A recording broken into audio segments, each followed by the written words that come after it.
बिस्मिल्लाहिर्रहमानिर्रहीम, अस्सलाम वालेकुम नाज़रीन। एक 3 रुकनी गैर आइनी बेंच आपके सामने हाजिर है। और नाज़रीन, आपको आज बताएं कि सुप्रीम कोर्ट ऑफ पाकिस्तान ने वैसे तो 2-3 चीज़ें हैं बड़ी इंपॉर्टेंट बताने के लिए, लेकिन इब्तिदा करते हैं कि सुप्रीम कोर्ट ने खुद ही बैठ के फुल कोर्ट का पट्टा गोल कर दिया। पहले भी मैं आपको कई बार एक बात बता चुका हूँ कि कई रिटायर्ड सीनियर जजेस हैं जो जिनसे बात की जाए अगर तो कि यार ये अदलिया में क्या हो रहा है, ऐसे क्यों हो रहा है, वैसे क्यों हो रहा है, इख्लाफात क्यों है, वो कहते हैं जब भी अदलिया पर बैरूनी हमला हुआ है हमेशा अंदर से लोग तैयार होते हैं जो बाहर इशारा करते हैं जी हम लाशें उठा लेंगे, आप हमला कर दें। तो लाशें उठाने वाले अंदर ही मौजूद होते हैं हमेशा से उन जज साहब के बकौल, क्योंकि वो खुद इस इदारे में बड़ा अरसा रह के गए हैं। उन्होंने ये बात बताई कि वो अपनी जेब से तो बोल नहीं रहे। तो अभी भी कुछ ऐसा ही हुआ कि फुल कोर्ट नाज़रीन होता है कि सुप्रीम कोर्ट के तमाम जजेस, आज ये कह दिया गया है कि फुल कोर्ट जो है उसमें जो हम जब लोग बैठे हैं भाई इसी को फुल कोर्ट तस्वुर करें, बाकी सारे जज जो है ना वो छुट्टी पे तस्वुर करें अब कि जो हैं वो हम ही हैं, हम नहीं तो कोई भी नहीं। सुहेल साहब पहले इस पर तबसरा करें, फिर आगे दूसरे सियासी इमरान खान के मामला भी कुछ उस पर भी डेवलपमेंट्स हुई हैं, फिर उसके ऊपर भी जाते हैं। देखें, पहले इससे कि मैं इस पे तबसरा करूं, मैं इस पे जो तबसरा हामिद खान ने किया वो आपके सामने हाँ रख जी। दूं।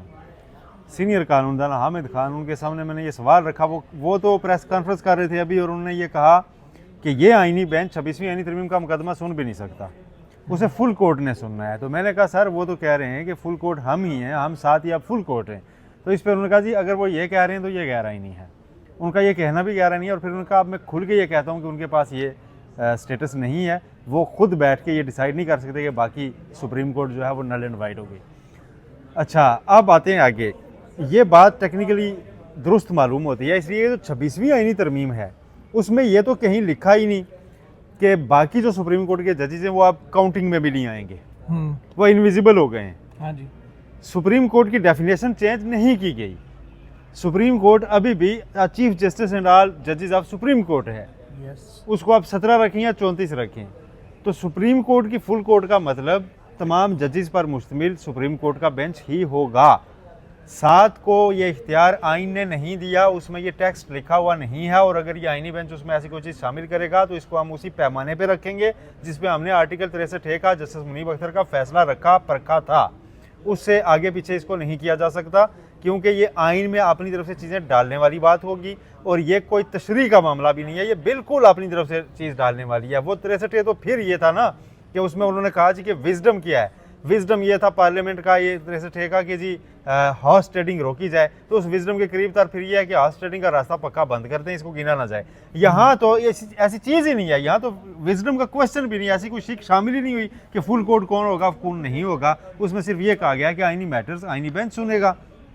अब आइनी बेंच, उन्होंने इंडिया की मिसाल भी दिया हामिद खान साहब ने, उन्होंने कहा जी कि वहाँ पर ये होता है कि बाहर से अगर कोई आइनी बेंच नहीं बनाता, वहाँ के चीफ जस्टिस वो आइनी बेंच बनाते हैं, और जो बाकी मुकदमात सुनने वाले केसेस जजेस हैं वो भी आइनी ही होते हैं, गैर आइनी नहीं होते। जैसे उन्होंने कहा पाकिस्तान में अब 184 और 186 ये 2 जुरिस्डिक्शन जो है वो इस्तेमाल करेगा, इन्वोक करेगा आइनी बेंच। लेकिन अगर कोई 210 का केस सुन रहा है, ठीक है, या और किसी आइन के आर्टिकल के अंडर कोई चीज़ है, तो वो सादा जो बेंचेस सुनेंगे वो भी आइन के तहत दिया गया इख्तियार ही इस्तेमाल कर रहे होंगे अपने हल्फ के मुताबिक।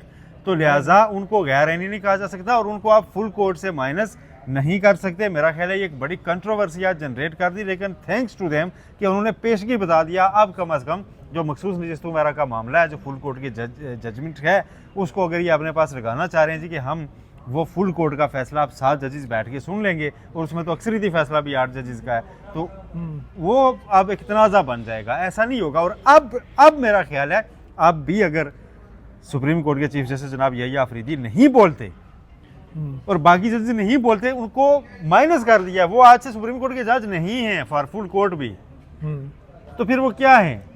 सिर्फ जो सैलरी डबल होगी 20 लाख वो समेटनी है, इसलिए खामोश रहना है, तो बिस्मिल्लाह 1000 बार। अदरवाइज आपको अगर आप फुल कोर्ट के ऊपर आपकी अगर प्रैक्टिस एंड प्रोसीजर कमेटी का इजलास हो ही नहीं रहा और वो कुछ बना ही नहीं रही, तो फिर हम क्या कर सकते हैं? अपना खून जलाने वाली बात है, और तो कुछ भी नहीं। वैसे वसीम साहब, पाकिस्तान में कॉन्स्टिट्यूशनल बेंच का तस्वुर पता कब आया था? आसिफ सईद खोसा साहब चीफ जस्टिस बने ना, उन्होंने एक अनाउंस किया, अपनी पॉलिसी स्टेटमेंट दी कि यार जो भी कॉन्स्टिट्यूशनल मैटर्स आएंगे उसके लिए कॉन्स्टिट्यूशनल बेंच होगा। उन्होंने कहा वो सुप्रीम कोर्ट के टॉप 5 जजेस पर मुश्तमिल होगा। ये कह के उन्होंने टॉप 5 जजेस पर मुश्तमिल एक बेंच बनाया, और ज़ेरे जो हिरासती मराकज़ हैं उनके 1-2 केसेस उन्होंने सुने भी। तो वो तो इंटरनली था जैसे इंडिया में होता है, ये अब एक्सटेंशनली चले, इन्होंने वो हीन में तरमीम कर दी और बना तो दिया, लेकिन अब फुल कोर्ट भी यही है और सारा कुछ यही है, तो बाकी मेरा ख्याल है घर भेज दें, बाकी 34 जज जो लगाने इन्होंने। आप जस्टिस मोहम्मद अली मज़हर की इन ऑब्जर्वेशंस को देखें, ये पहली मरतबा नहीं दी गई। दो ग़ालिबन गुज़श्ता हफ्ते कहा गया कि सो मोटो नोटिस लेने का अख्तियार भी इसी आइनी बेंच के पास है, वो ख़त्म नहीं हुआ। हालांकि आप 26वीं आइनी तरमीम पढ़ें तो वहाँ लिखा हुआ है कि नहीं लिया जा सकता, ऑन इट्स ओन कोई फ़ैसला नहीं दे सकती सुप्रीम कोर्ट, प्रेयर से बाहर नहीं जा सकते, प्रेयर से बाहर हाँ, तो एग्जैक्टली वही बात है। लेकिन उन्होंने कहा कि आपको ये बात जहन नशीन करनी चाहिए कि हमारे पास सो मोटो नोटिस लेने का अख्तियार मौजूद है। आज उन्होंने कह दिया कि हम ही फुल कोर्ट हैं, तो वो अपनी मर्ज़ी से आइन को इंटरप्रेट नहीं, अपनी मर्ज़ी से आइन में रोज़ एक नई शिक डाल रहे हैं। मैं पहले भी एक बात कर चुका हूँ कि यार हम तो पिट रहे हैं, चीख रहे हैं कि यार 26वीं आइनी तरमीम क्यों हुई, 26वीं आइनी तरमीम इन टच स्टोन्स पर अदलिया की आज़ादी के ख़िलाफ़ है, फ़लाँ फ़लाँ। इन लोगों ने 26वीं आइनी तरमीम कर ली, उस पर भी तो अमल दरामद कर लो ना। तुम 26वीं आइनी तरमीम पे बैठे हो, उसको उसकी रूह के मुताबिक अमल ही कर लो तो बेहतर है। लेकिन नहीं, उस पर भी रोज़ बरोज़ नई तशरीहें पेश की जा रही हैं। और जस्टिस मोहम्मद अली मज़हर की जानिब से आना इस तरह की ऑब्जर्वेशंस का, ये भी मैसेजिंग है। और वो उनकी कितनी खूबसूरत बात है कि मैं बार बार एक बात कहता हूँ, अब तो खैर इस बात का उन्होंने शिकवा भी कहीं ना कहीं किया है। जब जस्टिस मोहम्मद अली मज़हर साहब आखिरी दिन तक जस्टिस बंदयाल के साथ डट के खड़े रहे, अगले दिन काजी फाइज़ साहब आए तो अब पहले महीने के बाद उनके साथ बेंच नंबर 1 पावर गेम समझते हैं ना, तो इसको पाकिस्तान में अच्छा और पॉजिटिव समझा जाता है और उसमें वो कामयाब भी हैं, तो शायद इसलिए वो बता रहे हैं। आइनी बेंच में भी उन्होंने ये किस्म का टेक ओवर किया हुआ है, वो वकला को धमकियां भी वही दे रहे होते हैं, डायरेक्शंस भी वही सेट कर रहे होते हैं। उसके बाद कहीं ना कहीं जस्टिस जमाल खान बंदोखेल का किरदार होता है आइनी बेंच में। अदरवाइज़ तो ड्राइविंग सीट पे मुझे जस्टिस मोहम्मद अली मज़हर ही लगे हैं। फिर क्या होता है, वो काजी फैसल साहब के साथ बैठते हैं। फिर एक वक्त आता है जब उन्हें पता लगता है कि आप सुप्रीम कोर्ट के अक्सरियती जजेस जो हैं जस्टिस मंसूर अली शाह के साथ हैं, तो उधर 12 जुलाई का फैसला दे देते हैं। और फिर आखिरी दिन तक नोट्स भी लिखते हैं वजाहती। और फिर जैसे ही 26वीं आइनी तरमीम होती है, तो उससे पहले आप ज़रा पता करें, जस्टिस मोहम्मद अली मज़हर गुज़श्ता 2 महीनों से, जब 26वीं आइनी तरमीम अभी मंजूर भी नहीं हुई थी, तो उन्होंने अपने चैम्बर में ज़्यादा वक्त गुजारा है या जस्टिस अमीनुद्दीन खान के चैम्बर में ज़्यादा वक्त गुजारा है? आप ज़रा ये चेक करें कि जब ये अलविदाई, मुझे लगता है आप कोई MQM की बात कर रहे हैं, जैसे वो मतलब नहीं, मैं आपको बताता हूँ जब ये अलविदाई इशाइये और रेफरेंस चल रहे थे ना, पहले कुर्बतें नहीं थी जस्टिस अमीनुद्दीन खान के साथ जस्टिस मोहम्मद अली मज़हर की।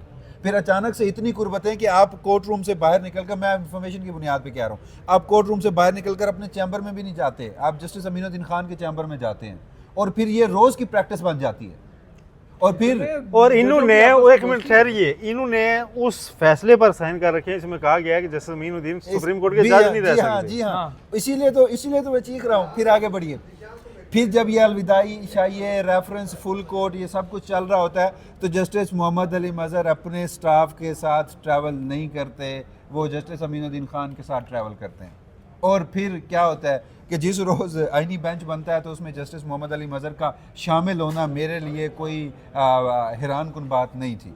तो अब उन्होंने ये सारे इक़दाम किए, ये बड़ा अनफॉर्चुनेट है कि 26वीं आइनी तरमीम कर ली, जैसी तैसी थी, उस पर तो अमल दरामद होना चाहिए था। अच्छा, अब अगली खबर ये है, सोहेल साहब और वसीम साहब आपके गोश गुजार करते चलें। फ़ौजी अदालतों में सिविलियंस का ट्रायल सुप्रीम कोर्ट ने कलअदम करार दिया, वफाकी हुकूमत और बाकियों ने अपीलें दायर की हुई हैं। कल लतीफ़ खोसा साहब ने, हमने बताया था, अर्ली हियरिंग भी दे दी उसमें अब चीज़ ये है कि जो फ़ौजी अदालतों वाले केस है, ये अगले साल फिक्स होगा, फ़िलहाल नहीं लगेगा। वो बारी 2 महीने ही रहते हैं ना सर। नहीं, बारी की भी मैं आपको बताता हूँ, बारी की भी आइनी बेंच जिस तरह कानून की धज्जियाँ उड़ा रहे हैं ना, वो भी आपको मैं इसके ऊपर भी आते हैं।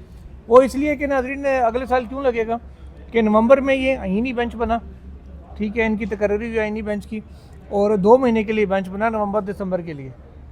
तो अब होना ये है कि ये जनवरी में जाके इस बेंच का टाइम ख़त्म होना है। और मौजूदा बेंच में ऐसे लोग मौजूद हैं, ऐसे जजेस मौजूद हैं जिन्होंने वो फैसला दे रखा है। तो जब तक वो नया बेंच नहीं बनता जिसमें ये लोग शामिल नहीं होते, तो आर्मी वो मिलिट्री कोर्ट्स वाला केस लग नहीं सकता।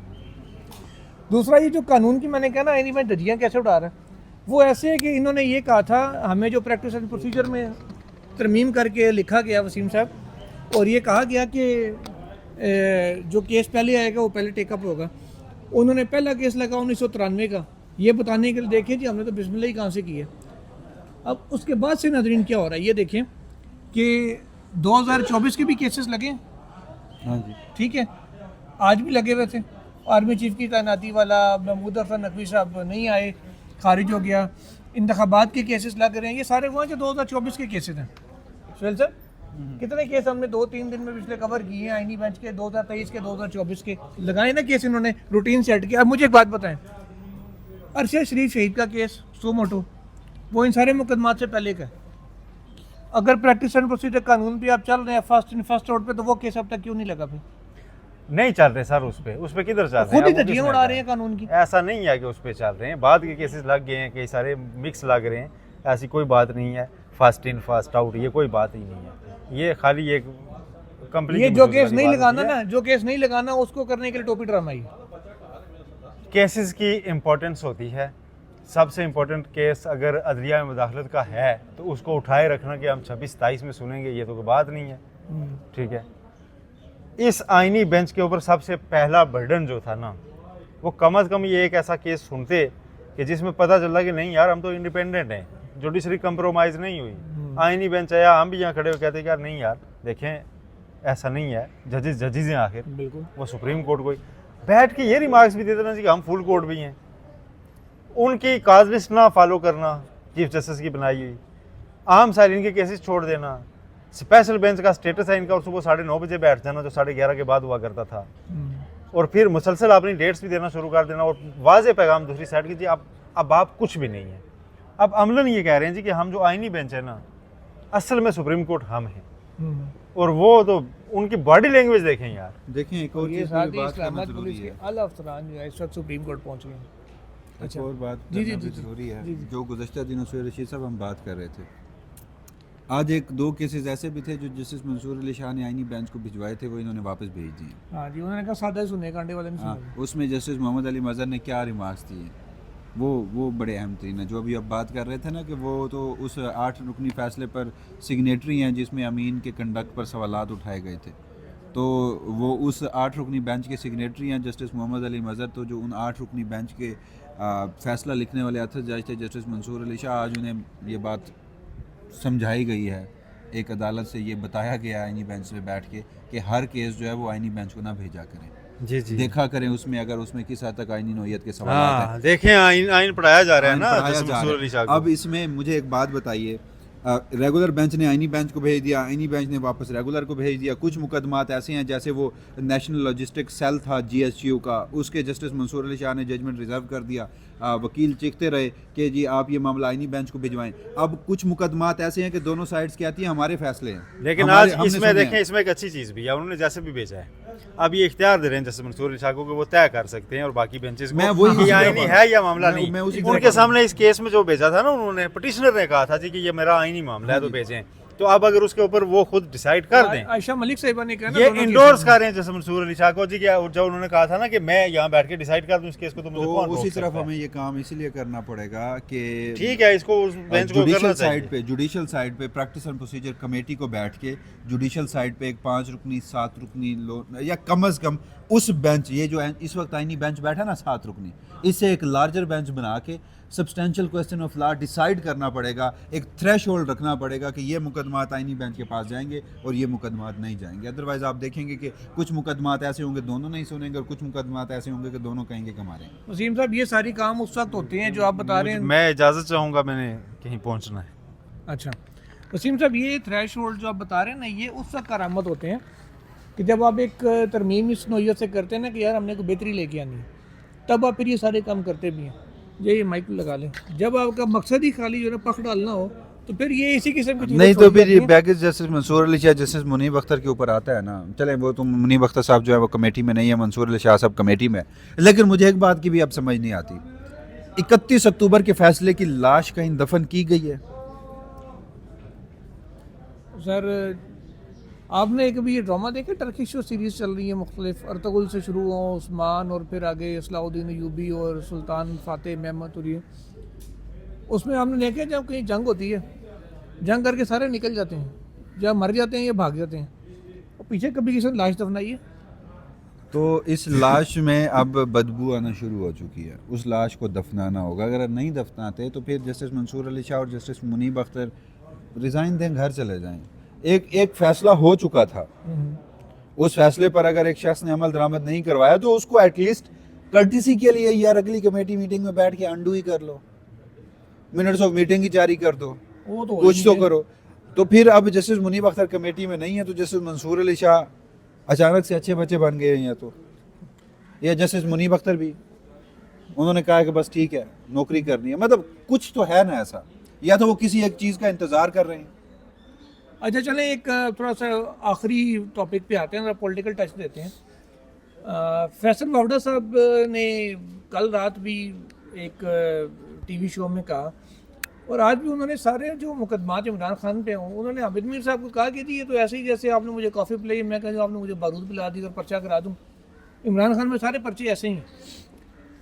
और उन्होंने सारे का सारा मुद्दा उठा के डाला है गवर्नमेंट के ऊपर कि जी हुकूमत ने केस ही ऐसे बनाए हैं, इनसे गलत केस है सारे। गोया इन अदर वर्ड उन्होंने कह दी सारे झूठे मुकदमे इमरान खान के ऊपर। हुकूमत जो मर्जी कहती रहे, हुकूमत जो मर्जी कहती रहे कि सारे पर्चे झूठे हैं, दुरुस्त बने हैं, लेकिन बहरहाल ये पुलिस है जी, मर्जी उनके अंडा दे बच्चा दे, नहीं किसने पूछना।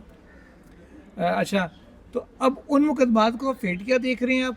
दूसरा ये कि आज जो उन्होंने कहा है कि जी ये हमें गुलाम बनाने की रविश तर्क करें, हमें दोस्त बनाएं।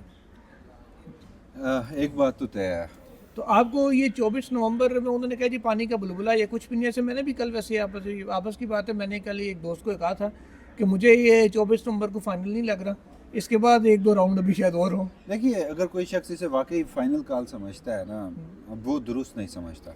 फाइनल कॉल उस दिन होनी है जब इमरान खान ने जेल से बाहर निकल कर लोगों को बुलाना है, उससे पहले फाइनल कॉल या अफरीदी साहब दौरा कर रहे हैं इस वक्त। अच्छा, तो उससे पहले तो ये फाइनल कॉल कोई किसी तरह की हो ही नहीं सकती। वैसे अब सिर्फ दौरे ही रह गए हैं, दौरे ही रह गए। हाँ। अच्छा चलें, कंटिन्यू करिए। फाइनल कॉल नहीं हो सकती है इमरान खान के ये क्या मकबरे की तरफ जा रहे हैं वैसे? और ये पूरी सुप्रीम कोर्ट का विजिट करते हैं रूटीन में अक्सर। इसकी प्रेस रिलीज भी आएगी, फिर हम इसे रिपोर्ट भी करेंगे कि इन ब्रांचेस का दौरा किया है। हाँ। जब से ये आईनी बेंच बैठा है तो चीफ जस्टिस याही अफरीदी साहब जो हैं उसी तरह के जो उनके दौरे हैं वो कंटिन्यूसली चल रहे हैं। जो कर सकते हैं वो तो करेंगे। तो बहरहाल कुछ पौधे भी खुश्क हो गए हैं, माली का काम भी बेहतर होने वाला है, वो मकबरे के ऊपर काम भी जो है वो भी सुस्त रवि का शिकार है, और कुछ सिक्योरिटी लैप्सेस भी हैं, कुछ टाइलें भी टूटी हुई हैं। टाइलें भी टूटी हुई हैं। अच्छा, ये साफ भी नहीं हुआ। तो इस तरह के नाज़रीन अब जो इक़दामात हैं वो चीफ जस्टिस पाकिस्तान, 30वें chief justice Pakistan justice Yahya Afridi साहब जो हैं वो कर रहे हैं। 26वीं तरमीम के तहत बने हुए हैं, 26वीं तरमीम के तहत यानी फार्म 47 के तहत आप कह सकते हैं कि वो बने हुए हैं। बहरहाल हम अपने उस टॉपिक की जानिब आ जाते हैं। फाइनल कॉल नहीं है, फाइनल कॉल नहीं है। फाइनल कॉल उसी दिन होगी जब इमरान जेल से बाहर निकल कर आवाम को बुलाएगा। अच्छा, मैंने सदीक जान से भी वहाँ इंटरव्यू में ये बात की थी, अभी वहाँ मौजूद थे, बैठे हुए थे पास, कि 24 को फिर होगा क्या?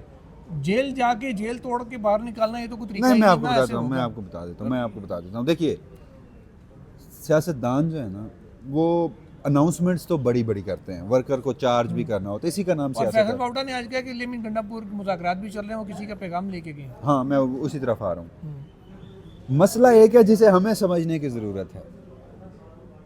24 को या फिर 4 अक्टूबर जो गुजरा है, ये एहतजाज 5 लाख बंदा भी आ जाता तो इमरान खान ने रिहा नहीं होना था। इमरान खान ने रिहा होना है अदालतों से, एक प्रोसेस से गुजर कर। ये नहीं है कि लोग आएंगे अडयाला जेल जाएंगे या डी चौक आएंगे तो इमरान खान को रिहा कर दिया जाएगा। नेवर। इमरान खान के जो बाकी मुतालबात भी हैं प्रैक्टिकली मुझे मुमकिन नहीं लग रहे। 8 फरवरी का मैंडेट वापस कौन पागल सोच सकता है कि ये फौजी एस्टैब्लिशमेंट और हुकूमत करेगी? 26वीं तरमीम की वापसी, दो ही तरीके है ना, या पार्लियामेंट कर ले या सुप्रीम कोर्ट, दोनों ही नहीं कर रहे, दोनों नहीं कर रहे। इमरान खान की एक चीज़ है, वो इंगेज करना चाहते हैं। इससे एक चीज़ साबित होती है, वो शख्स जब भी चाहता है ना मुल्क बंद कर देता है। आज भी अडयाला जेल में बैठ के, ये हकीकत बन चुकी है। 4 को जब अली अमीन गंडापुर साहब ने पेशावर वालों को एक चाय के कप पे बेच दिया था ना, और वो एहतजाज जिस तरह से डिस्पर्स हुआ था, तो बहुत सारे लोग कह रहे थे कि पीटीआई अब ख़त्म हो चुकी है, पीटीआई को अब स्ट्रीट पावर के लिए बहुत कोशिशें करनी पड़ेंगी, बहुत कुछ अभी उसमें लेना पड़ेगा। तो मैंने एक बात कही थी, मैंने कहा नहीं, अब देखिए विद इन 1 मंथ उन्होंने मोमेंटम गेन किया इमरान ने वापस। अगर आज अली अमीन गंडापुर साहब गए हुए हैं तो फैसल वाडा साहब शिकस्त का इतराफ़ ही कर रहे हैं ना। आपने तो बात ही नहीं कर रही थी, वो तो 9 मई का मुल्ज़िम है, वो तो गद्दार है, उसके ऊपर तो आपने सुर्ख लकीर लगा दी थी, आपने सुर्ख लकीर लगा दी थी। आप उसके ऊपर साथ बात करने क्यों गए हुए हैं? आज अली अमीन गंडापुर को ना तो अदालती फैसलों की ज़रूरत पड़ी, ना ही किसी पुलिस वाले ने रोका, प्रोटोकॉल के साथ गेट नंबर 5 से एंटर हुए। तो ये इमरान खान अपने मकसद में आज भी अचीव कर लिया, रहा 24 अक्टूबर, तो उसमें नवंबर इमरान ने एक मार्जिन दिया है। इमरान खान आर्मी चीफ की एक्सटेंशन हुई है ना। वसीम भाई एक बात मैं बताऊं, जो 24 नवंबर के हवाले से इमरान खान ने जो अपना एजेंडा दिया था, आपने देखा कि उस एजेंडे में ही जो मार्जिन की बात आप कर रहे हैं ना, वो मौजूद है एजेंडे में कि मुज़ाकरात के दरवाजे मेरे खुले हुए हैं। नहीं, उससे भी बढ़ वो पावर से बात करना चाहते हैं ना। और आप क्या समझते हैं कि आज जो अली अमीन, जिस तरह आपने कहा कि अली अमीन गंडापुर फकत सिर्फ वो नहीं गया, वो अहम मैसेज लेकर गया। इमरान खान साहब के जो मुतालबे हैं ना, वो इस्टेब्लिशमेंट के खिलाफ तो नहीं है, वो एक शख्सियत आ रही है चीफ जस्टिस पाकिस्तान हमारे अकब में, उनके खिलाफ ज़रूर हैं क्योंकि वो 26वीं आईनी तरमीम के खिलाफ है। तो बहरहाल खान साहब बेसिकली इनके नौकरी के पीछे पड़े हैं। हाँ, अब यूँ कह सकते हैं।